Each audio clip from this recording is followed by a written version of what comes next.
जय श्री राधे, जय श्री कृष्ण। मंदिर श्री बंसी वाले महात्मा यूट्यूब चैनल की ओर से हम आप सभी भक्तों का हार्दिक अभिनंदन करते हैं। आज हम आपको सुनाने जा रहे हैं श्रीमद् भागवत महापुराण के तीसरे स्कंध के 19वें अध्याय की परम पावन कथा। इस अध्याय का नाम है हिरण्याक्ष का वध। बोल श्री राधा कृष्ण भगवान की जय। बोल श्रीमद् भागवत महापुराण की जय।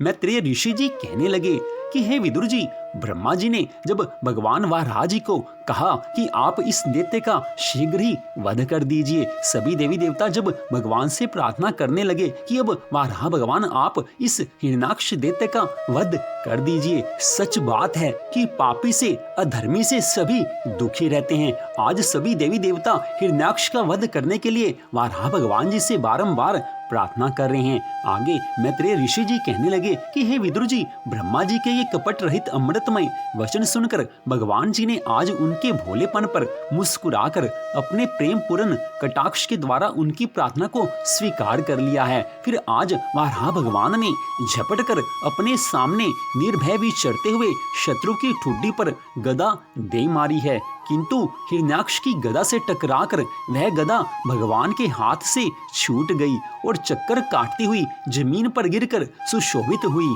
किंतु यह बड़ी अद्भुत सी घटना हुई। उस समय शत्रु पर वार करने का अच्छा अवसर पाकर भी हिरण्याक्ष दैत्य ने उन्हें निरस्त्र देखकर युद्ध धर्म का पालन करते हुए उन पर आक्रमण नहीं किया। उसने भगवान का क्रोध बढ़ाने के लिए ही ऐसा किया था। गदा गिर जाने पर और लोगों का हाहाकार बंद हो जाने पर प्रभु ने उसकी धर्म बुद्धि की प्रशंसा की और अपने सुदर्शन चक्र का आज स्मरण किया है।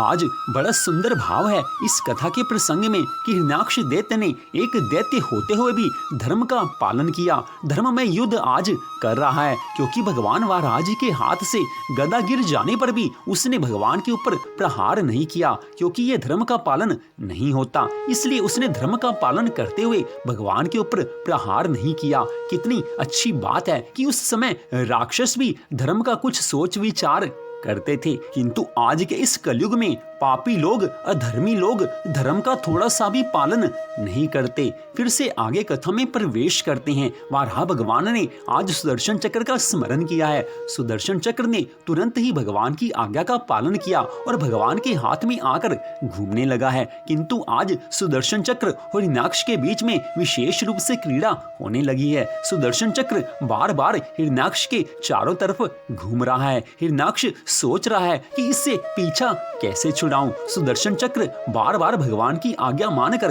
हिरण्याक्ष के चारों तरफ घूमी जा रहा है। भगवान का सुदर्शन चक्र भगवान जी की आज्ञा से आज बड़ी सुंदर लीला कर रहा है। हिरण्याक्ष के साथ बड़ी क्रीड़ा करने लगा है। इस समय इस लीला को देखकर सभी देवी देवता आज सन्न रह गए हैं। वो सोचने लगे कि ठाकुर जी आज इस हिरण्याक्ष का वध क्यों नहीं करते हैं। उस सभी देवी देवता आज चिंतित हैं, सभी चिंता में मग्न हैं।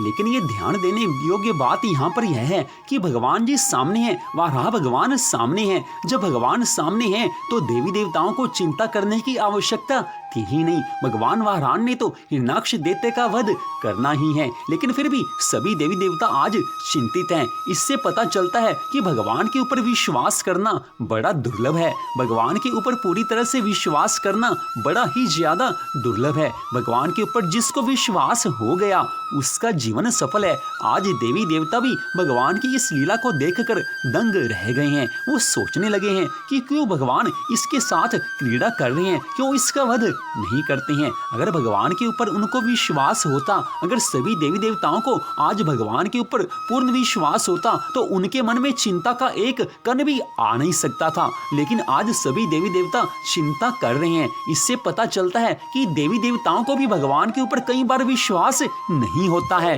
तो आज के समय में सौभाग्यशाली है वो मनुष्य, सौभाग्यशाली है वो भक्त जो इस कलयुग में भगवान के ऊपर विश्वास कर लेते हैं। भक्ति के मार्ग में विश्वास सबसे महत्वपूर्ण चीज है। जिसको भगवान पर विश्वास हो गया उसके लिए कुछ भी दुर्लभ नहीं है। अगर आप जो सब कथा सुन रहे हैं, अगर आपको भगवान के ऊपर विश्वास है तो आप समझ लीजिए कि ठाकुर जी की आपके ऊपर बड़ी ज्यादा कृपा है। भगवान के ऊपर विश्वास होना आसान बात नहीं है। ठाकुर जी के ऊपर, श्री राधा रानी जी के ऊपर, श्री कृष्ण भगवान जी के ऊपर, अपने इष्ट देव के ऊपर विश्वास होना बड़ी दुर्लभ बात है। और इस कलयुग में भगवान के ऊपर विश्वास करने वाले लोग हैं ही कितने। अगर आपको विश्वास है तो बड़ी अच्छी बात है। ठाकुर जी की, आपके गुरु महाराज की आप सब पर बड़ी कृपा है। इस कथा में आप सुन रहे हैं कि आज देवी देवता भी चिंतित हो उठे हैं। जब भगवान सामने हैं तो चिंता करने का तो कोई कारण था ही नहीं। भगवान ने तो हिरण्याक्ष का वध करना ही था। फिर से हम कथा में प्रवेश करते हैं। आज सभी देवी देवता बारंबार कहने लगे हैं कि हे प्रभु, आपकी जय हो, आपकी सदा ही जय हो, आपकी बारंबार जय हो। इस दैत्य के साथ और मत खेलिए, शीघ्र इसे मार डालिए, इसका वध कर दीजिए। उस समय जब हिरण्याक्ष ने देखा कि कमलदल लोचन श्री हरि उसके सामने चक्र लिए खड़े हैं, तब उसकी सारी इंद्रियां क्रोध से तिलमिला उठी और लंबी सांसें लेता हुआ वह अपने दांतों से होठ चिबाने लगा है। उस समय वह तीखी दाढ़ों वाला दैत्य अपने नेत्रों से इस प्रकार उनकी ओर घूरने लगा मानो वह भगवान को भस्म कर देगा। उसने उछलकर, ले अब तू नहीं बच सकता, इस प्रकार ललकारते हुए आज श्री हरि भगवान पर गदा से प्रहार किया है। आज मैत्रेय ऋषि जी इस कथा को आगे बढ़ाते हुए कहने लगे कि हे साधु स्वभाव विदुर जी, यज्ञ मूर्ति श्री वराह भगवान ने शत्रु के देखते देखते लीला से ही अपने बाएं पैर से उसकी वह वायु के समान वेग वाली गदा पृथ्वी पर गिरा दी और उससे कहा, अरे दैत्य, तू मुझे जीतना चाहता है, इसलिए अपना शस्त्र उठा ले और एक बार फिर से मुझ पर वार कर। भगवान के इस प्रकार कहने पर उसने फिर गदा चलाई और बड़ी भीषण गर्जना करने लगा है। गदा को अपनी ओर आता देखकर भगवान जहां खड़े थे वहीं से उसे आते ही अनायास इस प्रकार पकड़ लिया जैसे गरुड़ सांपिन को पकड़ लेता है। हमारे प्रभु, हमारे ठाकुर जी कितने दयावान हैं कि आज इस युद्ध भूमि में भी हिरण्याक्ष के ऊपर दया दिखा रहे हैं। बार बार उसको कहते हैं कि तू मुझ पर वार कर। आज हिरण्याक्ष दैत्य की हर इच्छा को ठाकुर जी पूरी करना चाहते हैं, तभी तो खेल खेल में आज उससे युद्ध कर रहे हैं। अगर भगवान चाहते तो एक क्षण में हिरण्याक्ष का वध कर सकते थे, लेकिन आज मन में भगवान के दया है। हिरण्याक्ष दैत्य की हर इच्छा को आज भगवान पूरी कर देना चाहते हैं। और आप जो सब कथा सुन रहे हैं, आपको यह भी ध्यान रहना चाहिए कि हिरण्याक्ष और हिरण्यकशिपु हैं कौन। ये भगवान के द्वारपाल जय और विजय के अवतार हैं। भगवान के साथ युद्ध करने की सामर्थ्य केवल जय और विजय में थी और कोई भगवान के साथ युद्ध में एक क्षण भी नहीं ठहर सकता था। आज इधर वराह भगवान पर हिरण्याक्ष दैत्य बार बार गदा से प्रहार कर रहा है। बार बार भगवान जी उसको गदा वापस कर देते हैं, लेकिन भगवान के शरीर को वो गदा छू भी नहीं पाती है। उसके बाद वराह भगवान को बार बार बचते हुए देखकर, अपने उद्यम को इस प्रकार व्यर्थ हुआ देखकर उस हिरण्याक्ष का घमंड उस समय ठंडा पड़ गया और उसका तेज नष्ट हो गया। अब की बार भगवान वराह ने जब उसको गदा देनी चाहिए तो उसने गदा नहीं ली, किंतु जिस प्रकार कोई ब्राह्मण के ऊपर निष्फल अविचार करे, मूठ आदि चलाए, वैसे ही उसने श्री यज्ञ पुरुष भगवान पर प्रहार करने के लिए एक अग्नि के समान लपलपाता हुआ त्रिशूल हाथ में ले लिया है। महाबली हिरण्याक्ष का अत्यंत वेग से छोड़ा हुआ वह तेजस्वी त्रिशूल आकाश में बड़ी तेजी से चमकने लगा है। तब भगवान ने उसे अपनी तीखी धार वाले चक्कर से इस प्रकार काट डाला जैसे इंद्र ने गरुड़ जी के छोड़े हुए तेजस्वी पंख को काट डाला था। भगवान के चक्र से अपने त्रिशूल के बहुत से टुकड़े हुए देखकर उस हिरण्याक्ष दैत्य को आज बड़ा क्रोध हो आया है। उसने पास आकर उनके विशाल वक्ष स्थल पर, जिस पर श्री वत्स का चिन्ह सुशोभित है, कसकर घूंसा मारा और फिर बड़े जोर से गरज कर अंतर ध्यान हो गया है। कैसी लीला रचाई है आज हमारे ठाकुर जी ने कि युद्ध को इतना लंबा खींच रहे हैं। एक क्षण में हिरण्याक्ष का वध कर सकते थे, लेकिन ठाकुर जी की लीला में आनंद मनाना चाहिए। जो ठाकुर जी करते हैं उसको देखते रहो, आनंद मनाते रहो। ठाकुर जी की लीला में क्यों कैसे कब नहीं होता। जो भगवान की लीला में क्यों कैसे कब करता है, वह भगवान की लीला को समझता ही नहीं है, वह भगवान से प्यार करता ही नहीं है। जिसको भगवान से प्यार हो जाए वो तो यही चाहेगा कि ठाकुर जी जो करते हैं बड़ा अच्छा करते हैं, उसमें मन लगाना चाहिए। आज सभी देवी देवता बार बार हैरान हो रहे हैं, परेशान हो रहे हैं कि युद्ध इतना लंबा क्यों खिंच रहा है। फिर से कथा में प्रवेश करते हैं। इधर जब हिरण्याक्ष दैत्य ने श्री वराह भगवान के ऊपर जोर से घूंसे का प्रहार किया है, उसके बाद वो अंतर ध्यान हो गया है। आगे मैत्रेय ऋषि जी कहने लगे कि हे विदुर जी, जैसे हाथी पर पुष्पमाला की चोट का कोई असर नहीं होता, उसी प्रकार उसके इस प्रकार घूंसा मारने से भगवान श्री वराह जी के ऊपर थोड़ा सा भी असर नहीं हुआ है। आज आदि वराह भगवान तनिक भी टस से मस नहीं हुए हैं। तब वह महामायावी दैत्य मायापति श्री हरि पर अनेक प्रकार की मायाओं का प्रयोग करने लगा, जिन्हें देखकर सभी प्रजा बहुत डर गई और समझने लगी कि अब संसार का प्रलय होने वाला है। उस समय बड़ी प्रचंड आंधी चलने लगी है, जिसके कारण धूल से सब और अंधकार छा गया है। सब ओर से पत्थरों की वर्षा होने लगी, जो ऐसे जान पड़ते थे मानो किसी गुलेल से फेंके जा रहे हों। बिजली की चमचमाहट और कड़क के साथ बादलों के घिर आने से आकाश में सूर्य, चंद्र आदि ग्रह छिप गए तथा उनसे निरंतर पीप, केश, रुधिर, विष्ठा, मूत्र और हड्डियों की वर्षा होने लगी है। हे विदुर जी, ऐसे ऐसे पहाड़ दिखाई देने लगे जो तरह तरह के अस्त्र शस्त्र बरसा रहे थे।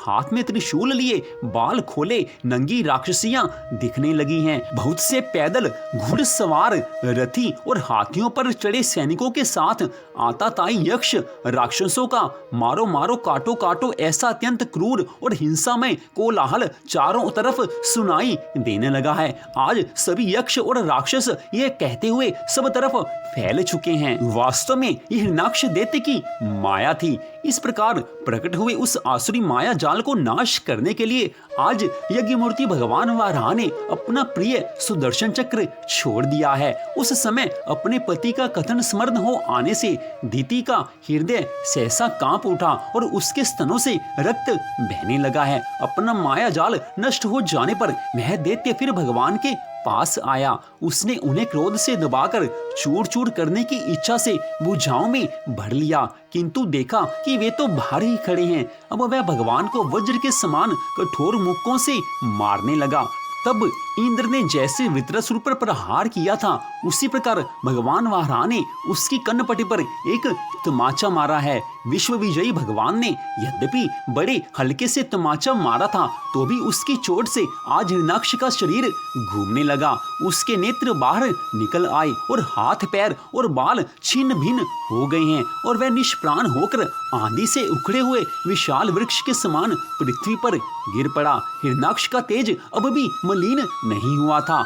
उस कराल दाढ़ों वाले दैत्य को दांतों से होठ चबाते पृथ्वी पर पड़ा देख वहां युद्ध देखने के लिए आए हुए ब्रह्मादि देवता उसकी प्रशंसा करने लगे कि आहा, ऐसी अलभ्य मृत्यु किसको मिल सकती है। अपनी मिथ्या उपाधि से छूटने के लिए जिनका योगी जन समाधि योग के द्वारा एकांत में ध्यान करते हैं, उन्हीं के चरण प्रहार से उनका मुख देखते देखते इस दैत्यराज ने अपना शरीर त्याग दिया है। आज इस समय हिरण्याक्ष दैत्य का भगवान ने वध कर दिया है। बोल श्री वराह भगवान की जय, बोल श्री वराह भगवान की जय। इस लीला को देखकर आज ब्रह्मा आदि देवता सब कहने लगे हैं कि ये हिरण्याक्ष और हिरण्यकशिपु भगवान के ही पार्षद हैं। इन्हें शापवश यह अधोगति प्राप्त हुई है। अब कुछ जन्मों में ये फिर से अपने स्थान पर पहुंच जाएंगे। इसके बाद भगवान जी की इस लीला से अति प्रसन्न होकर आज सब देवता लोग भगवान की बारंबार वंदना करने लगे।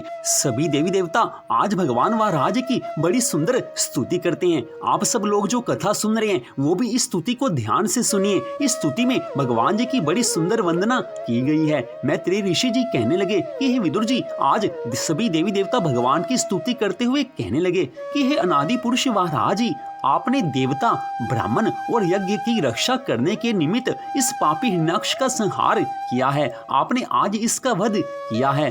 आपने ही पृथ्वी को पाताल से निकालकर जल पर स्थिर किया है। अब आपकी कृपा से सब जीव इस पृथ्वी पर रहकर धर्म कर्म का पालन करेंगे। अब सब भक्त लोग यहाँ धरती पर आनंद सहित यज्ञ, जप, तप, पूजा और दान आदि कर्म करेंगे। हिरण्याक्ष के समय यज्ञ में देवता और पितरों का भाग नहीं मिलता था। अब वे अपना अपना भाग प्राप्त कर आनंद सहित आपका स्मरण करेंगे। सब आपकी भक्ति में आनंद मनाएंगे। इस प्रकार जब ब्रह्मा जी और सभी देवी देवता स्तुति कर चुके, उस समय आज पृथ्वी माँ ने स्त्री का रूप धारण कर वाराह भगवान जी के सम्मुख आकर इस प्रकार प्रार्थना करनी आरंभ की है। आज पृथ्वी माँ वाराह भगवान जी से कहने लगी कि हे ज्योतिर्मय प्रभु, आपने दया पूर्वक मुझे पाताल से निकालकर जल के ऊपर स्थापित किया है। संसार के सभी छोटे बड़े जीव मुझ पर अपने पांव रखते हैं, परंतु आपने मुझे अपने दांतों पर उठाया है, इसलिए मैं अपने आप को आज परम कृतार्थ मानती हूँ। आज आपने मेरा मान सम्मान बढ़ा दिया है। आपने जो दया मुझ पर की है, ऐसी दया आप सब पर नहीं करते हैं। आपका कोटिश धन्यवाद है। आज आपने इस संसार में पृथ्वी का मेरा मान बढ़ा दिया है। आज वाराह भगवान जी की बड़ी सुंदर स्तुति पृथ्वी माँ कर रही हैं। बार बार भगवान को धन्यवाद कर रही हैं। स्तुति सुंदर करनी भी चाहिए, क्योंकि जो कृपा आज पृथ्वी माँ पर श्री वाराह भगवान ने की है, वो कृपा भगवान सदा सब पर नहीं करते हैं। क्योंकि आज वाराह भगवान ने हिरण्याक्ष दैत्य का वध कर दिया है। आज सभी देवी देवताओं का कार्य सिद्ध हो गया है। हम सब कलयुग वासियों को इस कथा से इतना तो शिक्षा लेनी चाहिए कि जब हमारा कोई कार्य बने, हमारा कोई काम संवर जाए, तो ठाकुर जी को धन्यवाद करना चाहिए। जब हमारा कोई काम संवर जाए तो उस क्षण ये सोचना चाहिए कि ठाकुर जी की कृपा हुई है, इसलिए भगवान को बार बार धन्यवाद करना चाहिए। जब काम संवरता है तो समझ लेना कि ठाकुर जी की कृपा से ही संवरता है। भगवान की कृपा के बिना तो कोई कुछ कर ही नहीं सकता है। मैत्रेय ऋषि जी आगे कहने लगे हैं कि हे विदुर जी, इस प्रकार महापराक्रमी हिरण्याक्ष का वध करके भगवान आदि वाराह अपने अखंड आनंदमय धाम को पधार गए हैं। उस समय ब्रह्मा आदि देवता उनकी स्तुति कर रहे थे। भगवान अवतार लेकर जैसी लीलाएं करते हैं और जिस प्रकार उन्होंने भीषण संग्राम में खिलौने की भांति महापराक्रमी हिरण्याक्ष का वध कर डाला। हे मित्र विदुर जी, वह सब चरित्र जैसा मैंने गुरुमुख से सुना था, वैसा आपको सुना दिया है। इधर आज सूत जी महाराज कहने लगे कि हे शौनक जी, मैत्रेय ऋषि जी के मुख से भगवान की यह कथा सुनकर परम भागवत विदुर जी को आज बड़ा आनंद हुआ है। इस सुंदर कथा को सुनकर विदुर जी का मन आज आनंद से भर गया है। और आनंद हो भी क्यों ना, क्योंकि ठाकुर जी की कथा को सुनकर सबका मन प्रसन्न होता ही है। ठाकुर जी तो सदा अपने भक्तों की रक्षा करते हैं। जो उनकी लीलाओं का गुणगान करते हैं, जो उनकी लीलाओं का गुणगान सुनते हैं, उन्हीं का जीवन सफल है, उन्हीं का इस धरती पर आना सफल है, उन्हीं को भगवान की प्राप्ति होती है। हे शौनकादि ऋषियों, पृथ्वी का उद्धार करने के लिए वाराह भगवान का रूप धारण करने वाले श्री हरि की इस हिरण्याक्ष वध नामक परम अद्भुत लीला को जो पुरुष सुनता, गाता अथवा अनुमोदन करता है, वह ब्रह्म हत्या जैसे घोर पाप से भी सहज में ही छूट जाता है।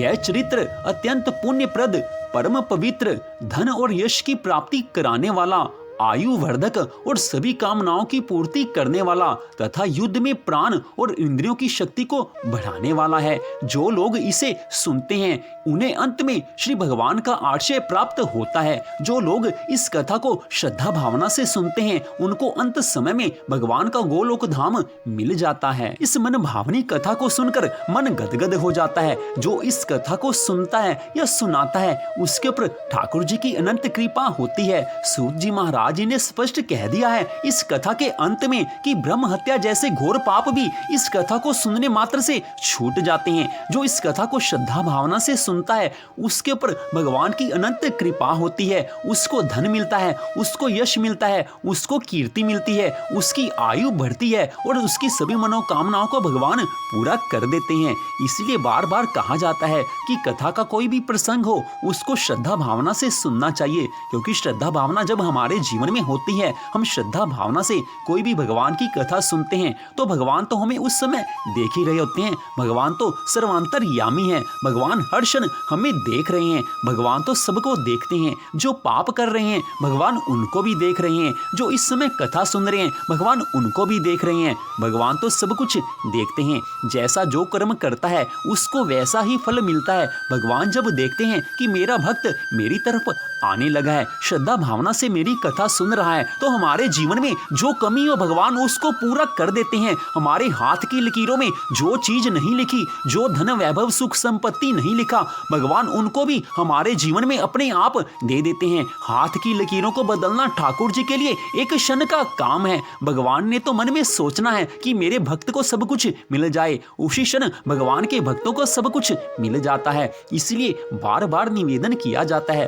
कि ठाकुर जी से संबंध बनाकर रखिए, ठाकुर जी को सदा याद रखिए। जो भगवान को सदा याद रखता है, भगवान से संबंध बनाकर रखता है, उसके जीवन की हर कठिनाई को भगवान दूर करते हैं। इस मनुष्य जीवन में हम सबके ऊपर बारंबार दुख आते हैं, मुसीबतें हमारे जीवन में आती हैं, कठिनाइयां हमारे जीवन में बार बार आती रहती हैं और हमें ऐसा सहारा चाहिए होता है जो हमें इस मुसीबत से निकाल सके, हमें इस दुख से उबार सके, हमें सहन शक्ति दे, हमारे दुखों को दूर करे। ऐसे सहारे के लिए हम सदा लालायित रहते हैं। ऐसे सहारे को हम संसार में ढूंढते रहते हैं, लेकिन ऐसा सहारा संसार में तो कोई दे ही नहीं सकता, क्योंकि ऐसा सहारा प्रभु ही दे सकते हैं। संसार क्या, हर प्राणी तो खुद बेसहारा है, वो हमें सहारा क्या देगा? सहारा वही दे सकता है जो सबका सहारा बनता है। सबके सहारे तो वो त्रिलोकीनाथ त्रिभुवनपति भगवान श्री कृष्ण है। जो श्री कृष्ण जी के ऊपर विश्वास कर लेता है उसको भगवान हर पल सहारा देते हैं। आप भगवान पर आज विश्वास कर लो। इस कथा को श्रद्धा भावना से आपने सुन लिया, आज भगवान से प्रार्थना कर लो सच्चे हृदय से कि हे भगवान आप हमारे जीवन में प्रवेश कर जाइए। कथा तो आपकी हमने सुन ली, आज हमारे ऊपर इतनी कृपा करो कि हमें आपसे प्यार हो जाए। आज सच्चे मन से भगवान से ये प्रार्थना आप सब कर लीजिए। भगवान तो हर प्रार्थना को स्वीकार करते हैं, और अगर भगवान से प्रेम करने की हम प्रार्थना करते हैं तो भगवान उस प्रार्थना को भी अवश्य स्वीकार करेंगे। और जिस क्षण भगवान ने हमें अपना प्रेम दे दिया उसके बाद तो हमारे जीवन की सारी बागडोर भगवान के हाथ में चली जाएगी। हम तो ठाकुर जी की कठपुतली बन जाएंगे, सूत्रधार हमारे कृष्ण कन्हैया लाल होंगे। हमें ठाकुर जी की कठपुतली बनने में जो आनंद मिलेगा वो तो आनंद किसी को मिल नहीं सकता है। तो आज इस कथा को सुनकर आपको आनंद आया होगा। आगे भी आप श्रद्धा भावना से ये कथा सुनते जाएं। आप प्रतिदिन कथा सुने, कभी भी बीच में आप कथा मत छोड़ें, क्योंकि लगातार जो कथा सुनता है उसके ऊपर ठाकुर जी की अनंत कृपा होती है। श्रीमद् भागवत महापुराण के एक एक अध्याय की कथा को हम आपको सुना रहे हैं। कोई भी प्रसंग बीच में नहीं रहेगा, सारी कथा आपको सुनाई जाएगी। इसलिए आपसे इतना ही निवेदन है कि इस कथा को आप श्रद्धा भावना से और पूरी कथा को सुना कीजिए। पूरी कथा को सुनेंगे तो जो ठाकुर जी आप पर कृपा करेंगे उसको आप आसानी से समझ लेंगे, उसको आप अनुभव कर लेंगे। ठाकुर जी आपको अनुभव करवा देंगे कि मैं आपके साथ हूँ। जो भगवान की तरफ चलता है भगवान उसको एहसास करा देते हैं कि मैं तेरे साथ हूँ, पल पल तेरी रक्षा करता हूँ, हर पल तुझे निहारता रहता हूँ। ठाकुर जी हमें हर पल निहारते रहें, इससे बड़ी और बात क्या हो सकती है? तो ये होगा तभी जब हम श्रद्धा भावना से इस कथा को सदा सुनते रहेंगे और आनंद मनाते रहेंगे। तो श्रीमद् भागवत महापुराण के तीसरे स्कंद के 19वें अध्याय की कथा का यहीं पर विश्राम होता है। मंदिर श्री बंसी वाले महात्मा यूट्यूब चैनल की ओर से आप सबका हार्दिक धन्यवाद कि आपने इस परम पावन कथा को सुना। भगवान श्री राधा कृष्ण जी की श्रीमद् भागवत महापुराण की कृपा सदा आप सब पर, आपके परिवार पर बनी रहे। इसी मंगल कामना के साथ जय श्री राधा रानी सरकार की, जय श्री कृष्ण भगवान की, जय श्रीमद् भागवत महापुराण की, जय श्री सुखदेव जी महाराज की, जय जय श्री राधे, जय जय श्री राधे, जय जय श्री राधे श्याम।